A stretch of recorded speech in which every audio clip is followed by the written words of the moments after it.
Tip tip बरसा पानी, पानी ने आग लगाई।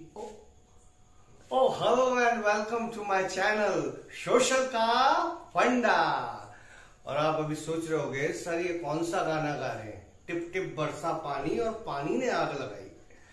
तो आज हमारा टॉपिक ही पानी है, जैसे कि बोर्ड पे लिखा है वाटर रिसोर्स।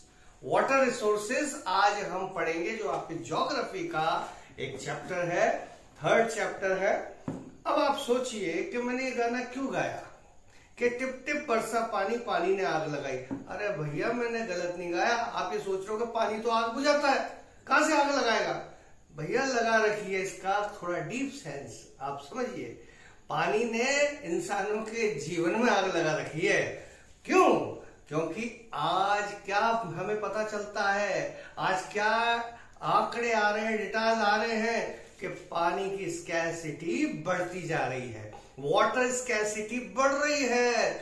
एक तो इस तरीके से पानी ने आग लगा रखी है लाइफ में कि अगर ऐसा ही होता रहा तो भैया लाइफ कैसे सस्टेन करेगी इस अर्थ पर? सोचने की बात है। तो आग नहीं लग रही है, ये सोचने की बात है। और दूसरी अभी बारिश का मौसम चल रहा है, वाह चल रहा है ना। और आप क्या देखते हैं कि जगह जगह कहीं इतनी बारिश हो रही है कि वहां फ्लड्स आए हुए हैं। तो फ्लड्स ने एक तरीके से क्या कर रखा है, ह्यूमन लाइफ को डिस्टर्ब कर रखा है, हैवी लॉस हो चुका है लाइफ एंड प्रॉपर्टी का। तो ये भी तो आग ही है भाई, है या नहीं? तो चलिए इसी के साथ आज हम अपना चैप्टर शुरू कर रहे हैं वाटर रिसोर्सेज, जैसा कि मैंने यहां लिखा है। बट हाँ, कुछ फैक्ट्स सबसे पहले हमें जानना बहुत जरूरी है वाटर से रिलेटेड। तो यहां मैंने आपके सामने लिखे हैं फैक्ट्स। किससे रिलेटेड? वाटर से। Facts and figures. तो चलिए वन बाय वन पहले इनको डिस्कस करते हैं, देन विल प्रोसीड फर्दर। फिर आगे हम देखेंगे कि इस चैप्टर में क्या है, हमें क्या सीखने को मिलता है। तो हम सबसे पहले क्या देखते हैं कि 3/4 of the earth surface is covered with water. हाँ भाई, ये बिल्कुल सच बात है ना कि जमीन से ज्यादा वाटर है इस ग्लोब के ऊपर, इस अर्थ के ऊपर। That is true, 3/4। Then 96.5% of the total volume of water present in ocean। अब जितना भी पानी है, ये दूसरा फैक्ट है, उसका 96.5% कहां पर है? ओशंस में, सीज में। और कैसा पानी है वो? आप उसको पी सकते हैं, डायरेक्ट यूज कर सकते हैं? नो, यस, बट पानी है। उसके बाद इसीलिए लिखा है only 2.5% available as fresh water. Fresh water यानी जिसको यूज करता है इंसान, किया जा सकता है। कितना है? 2.5%। अब इन दोनों को टोटल करें आप तो यहां पर क्या मिलेगा आपको? 1% कहां गया? 99%। और ये फैक्ट है, आपकी किताब में इस तरीके से ये मिस्टेक मेरे हिसाब से है, क्योंकि आगे भी जो फैक्ट्स आपके दे रखे हैं वो ओनली फ्रेश वाटर के बारे में दे रखा है कि 2.5% जो यहां बताया गया है फ्रेश वाटर, उसमें से 70% occurs as a glaciers and ice sheets. देखिए 70% of occurs as a ice sheets and glaciers. Glaciers के रूप में, बर्फ के रूप में। कहां है इकट्ठा? कहां पर? हायर लैटिट्यूड्स पर। Higher latitude means polar regions में, Antarctica, Greenland, okay, Siberian region and lofted mountain peaks. बड़े बड़े माउंटेन्स की चोटी पे ग्लेशियर्स है या नहीं? हिमालय, याद करो हिमालय, यस। और उसके बाद 30%, less than 30% of fresh water is stored as a ground water. तो हम देख रहे हैं कि फ्रेश वाटर जितना भी है, तो थोड़ा सा यहां पर टोटलिंग में 1% का आपको ऊपर क्या मिलेगा? कमी मिलेगी। क्योंकि जब हम 12th की क्लास की किताब देखते हैं ज्योग्राफी की, तो उसमें ये लिखा हुआ है 97% तो कैसा है? ओशंस में प्रेजेंट है, जो कि यूज नहीं कर सकते डायरेक्ट, और 3% फ्रेश वाटर है, और उसमें से 2% आपका क्या है, 2% वाटर आपका आइस फॉर्म में है, और ओनली 1% है जिसको पूरी दुनिया यूज करती है। कमाल की बात, ओनली 1%। तो अभी हम लेकिन किसको ध्यान रखेंगे, इन्हीं डेटास को याद रखेंगे जो आपकी किताब में है, क्योंकि आपको मार्क्स इन्हीं डेटा से मिलेंगे। अपना दिमाग मत चलाना, बस समझा दिया लेकिन मैंने। ओके, तो ये फैक्ट है, 70% आइस शीट और ग्लेशियर्स के फॉर्म में है, जो हम डायरेक्ट अभी उनको भी इतना तरीके से यूज नहीं कर पाते। 30% है ग्राउंड वाटर के रूप में, और यही दोनों सोर्सेज हैं जो फ्रेश वाटर के हैं, जिससे हमें फ्रेश वाटर मिलता है एक तरीके से। अब देखिए, fresh water is obtained from run of. Run of मतलब जमीन के ऊपर, जमीन के ऊपर क्या है, नदियां हैं, लेक्स है, पॉन्ड्स है, तो रन ऑफ वाटर और ग्राउंड वाटर, इनसे हमें फ्रेश वाटर मिलता है, जिसको हम domestic use, agriculture use, industrial use और तरह तरीके से जो भी हमारी रिक्वायरमेंट्स हैं हम उसके हिसाब से उनको यूज करते हैं। तो ये हमारा सोर्स ऑफ वाटर है, फ्रेश वाटर। अब एक इंपॉर्टेंट फैक्ट आप ये देखिए, water is a renewable resource. Renew होता रहता है। Water is a renewable resource that is continually being renewed and recharged through the hydrological cycle। यानी पानी लगातार रिन्यू हो रहा है, रिचार्ज हो रहा है, और किसके थ्रू हो रहा है, हाइड्रोलॉजिकल साइकिल के। तो भैया पानी की फिर कमी क्यों है, वो हम आगे देखेंगे। But before that, hydrological cycle क्या होती है, ये नेचुरल फिनोमिना है कि अर्थ के ऊपर जितना पानी है, जैसा अभी हमने डिस्कस किया, तो एक नेचुरल फिनोमिना है, गर्मी पड़ती है, सूरज की किरणें, गर्मी होती है, देन वाटर उस गर्मी से क्या बनता है, इवेपोरेट होता है। ओके, वाटर वेपर बनते हैं, इवेपोरेट होता है, और फिर वो आसमान में ऊपर की तरफ जाता है एटमोस्फियर में। बट जैसे जैसे ऊपर जाता है देन क्या होता है, टेम्परेचर डिक्रीज होता है, और टेम्परेचर डिक्रीज होने से कंडेंसेशन प्रोसेस होता है, जिससे क्लाउड्स बनते हैं, और आगे चल करके वही यानी वाटर में वापस से ऊपर जाके वाटर में कन्वर्ट हो रहा है वेपर, और फिर वो प्रेसिपिटेशन के फॉर्म में, different form of precipitation like rain, hello, snowfall, ऐसे करके कई फॉर्म्स में वो वापस जमीन पे आता है। तो एक साइकिल चल रही है भैया, चलो भाई चलो भाई चलो भाई, साइकिल। पर फिर भी जब ऐसा है तो why there is a scarcity of water in the countries and regions of the world, ये अब हमें इसमें समझना है। So now here we have question, one question. Before that see this emoji, sad. कौन है ये मार्टिन सर है जी, मार्टिन सर, परेशान, वाटर स्कैरसिटी। क्या लिखा है, why countries and regions around the globe suffer from water scarcity. अरे भाई अभी हमने देखा कि if there is more water then land, और पानी रिन्यूएबल है, रिचार्ज है, फिर क्यों प्रॉब्लम है, यही तो क्वेश्चन है। सो क्या कारण है उसको मैंने यहां नटशेल में, सी नटशेल में 6 पार्ट्स में डिवाइड किया हुआ है, 1 2 3 4 5 एंड 6। वन बाय वन अब मैं आपके सामने इन पॉइंट्स को डिस्कस करता हूं। देखिए पहला पॉइंट क्या है, कॉजेज ऑफ वाटर स्कैरसिटी का first point, seasonal and annual variation in precipitation. Seasonal and annual variation in precipitation मतलब कि over space and time water availability किस पर डिपेंड करती है, प्रेसिपिटेशन पर। मैंने आपको बताया था प्रेसिपिटेशन मीन्स जैसे पानी एक हाइड्रोलॉजिकल साइकिल है, पानी प्रेसिपिटेशन होता है यानी बारिश होती है, वेपर ऊपर जाते हैं, गर्मी बढ़ती है, एक चेन, एक साइकिल चल रही है, तो प्रेसिपिटेशन उसे कहते हैं। तो उसकी वजह से पानी वापस से रिन्यू होता रहता है, रिचार्ज होता रहता है। बट क्या है, हम क्या देखते हैं दुनिया में कि ओवर स्पेस एंड टाइम सब जगह एक सी बारिश नहीं होती, एक समान बारिश नहीं होती, वेरिएशन देखने को मिलता है। कहीं कभी ज्यादा बारिश हो जाती है, कहीं बारिश ही नहीं होती है। So that is one of the reason.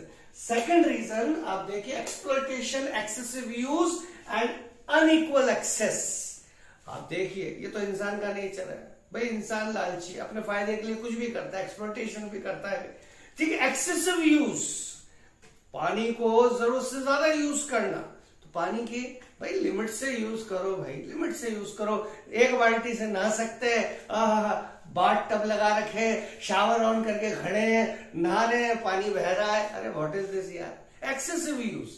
उसके अलावा आप ये देखिए अनइक्वल एक्सेस, बहुत से लोग इसीलिए पानी के स्कैर्सिटी के शिकार है, और वो कौन है, डाउन ट्रॉडन, बैकवर्ड क्लासेस। अगर हम देखें, बेचारों को पानी नहीं मिलता है, मोहल्ले में स्लम एरियाज है, इसी जगह वहां एक नल है, वो भी पानी एक दिन में 2 दिन में आता है, बहुत scarcity. So unequal access of water, specially the socially backward classes, उनके साथ।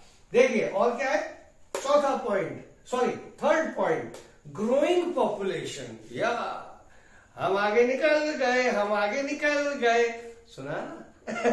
यस, पॉपुलेशन, इंडिया की पॉपुलेशन ऐसे सुनने में आ रही है कि नाउ हम आगे निकल चुके हैं, हम सबसे ज्यादा पॉपुलेटेड कंट्री हो चुके हैं, और जैसा कि है भी भाई, हम बहुत पॉपुलेटेड कंट्री, और पॉपुलेशन बढ़ती जा रही है।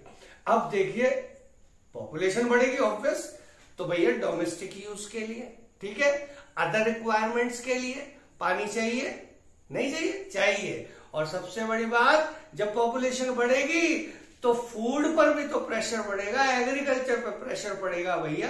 खेती बाड़ी बढ़ानी है, फूड प्रोडक्शन बढ़ाना है, अब खेती बाड़ी किससे होगी, अरे वहां भी तो पानी का यूज बढ़ेगा।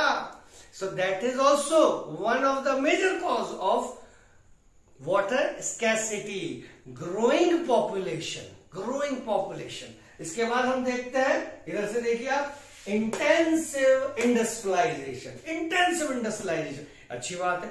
डेवलपमेंट कहते हैं भैया, इंडस्ट्रियलाइजेशन अच्छा होगा, डेवलपमेंट होगा, बहुत अच्छी बात है। और पोस्ट इंडिपेंडेंस इंडिया, यानी आजादी के बाद हमने इस पर बहुत ध्यान दिया, एग्रीकल्चर पे दिया, तो इंडस्ट्रियलाइजेशन पे भी दिया, क्योंकि हमें तेजी से दुनिया में आगे बढ़ना था, इकोनॉमिकली हर तरीके से स्ट्रांग बनना था, अच्छी बात है। बट यू नो, 2 तरीके से इंडस्ट्रीज पानी का यूज लेती हैं। एक तो डायरेक्ट यूज, उनकी हर चीज है, पानी के बिना कैसे काम चलेगा, तो बहुत सी इंडस्ट्रीज है, बहुत पानी उनको चाहिए अपने प्रोडक्ट्स बनाने के लिए।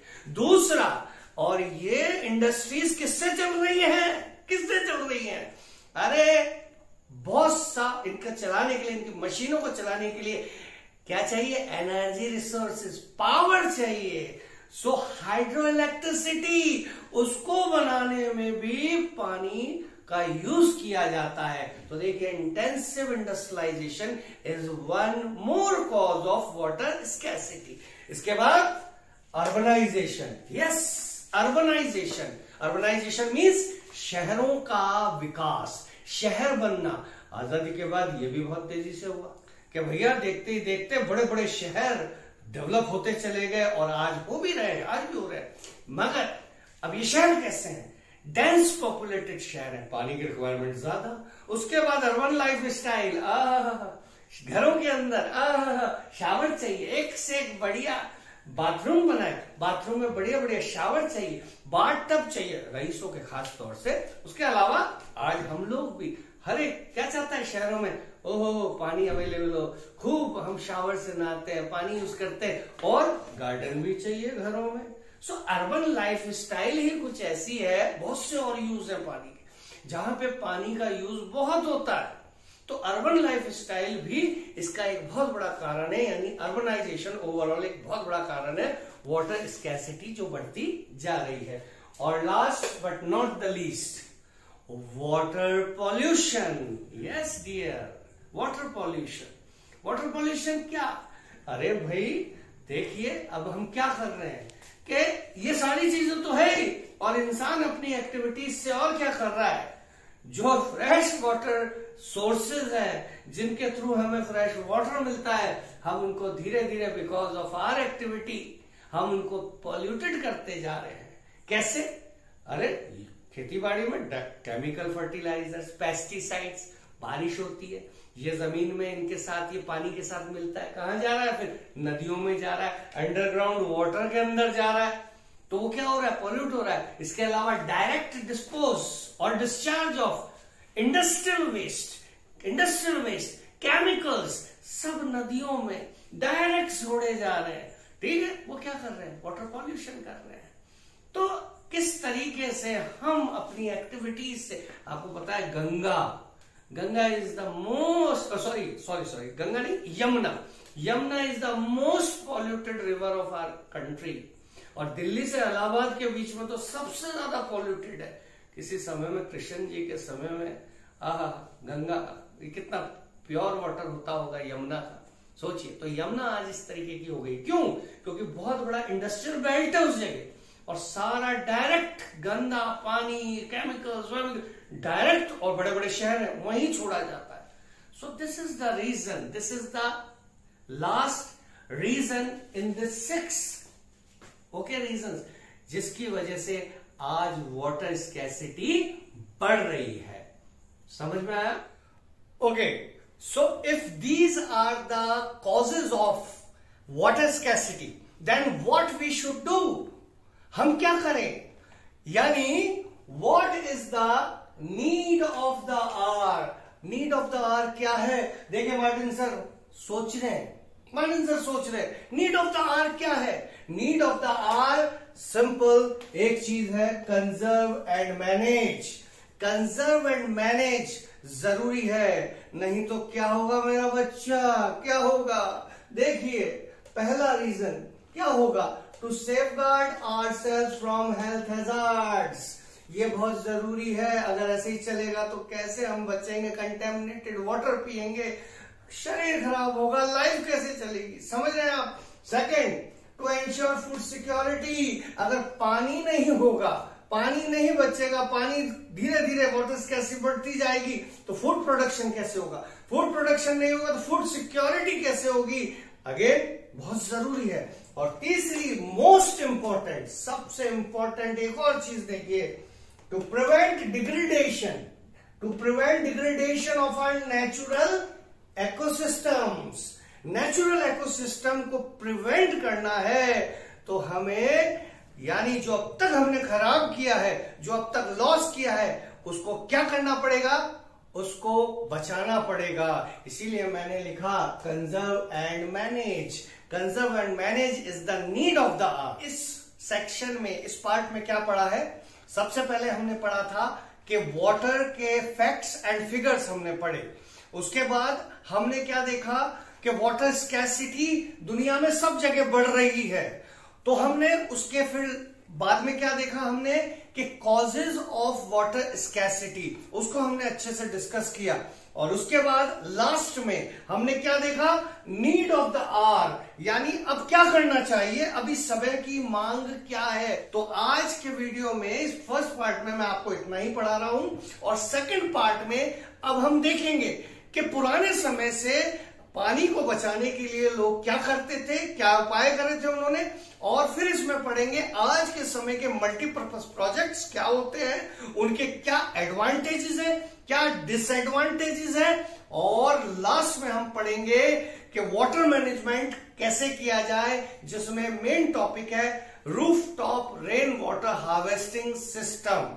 तो ये वाली चीजें हमको नेक्स्ट जो मैं पार्ट बनाऊंगा उसमें आएगी। और हाँ, ये जरूर ध्यान रखें कि अगर आपको कंटिन्यू इसी तरीके से समझना है, वीडियोस देखने हैं, तो सब्सक्राइब करना ना भूलें, बेल आइकन दबाना ना भूलें, और अगर आपको समराइज्ड नोट्स चाहिए वो भी मेरे टेलीग्राम चैनल पर है, और उसका लिंक आप वीडियो में नीचे की तरफ देख सकते हैं, और उसको आपको वहां पर वो मिल जाएंगे। So thank you very much.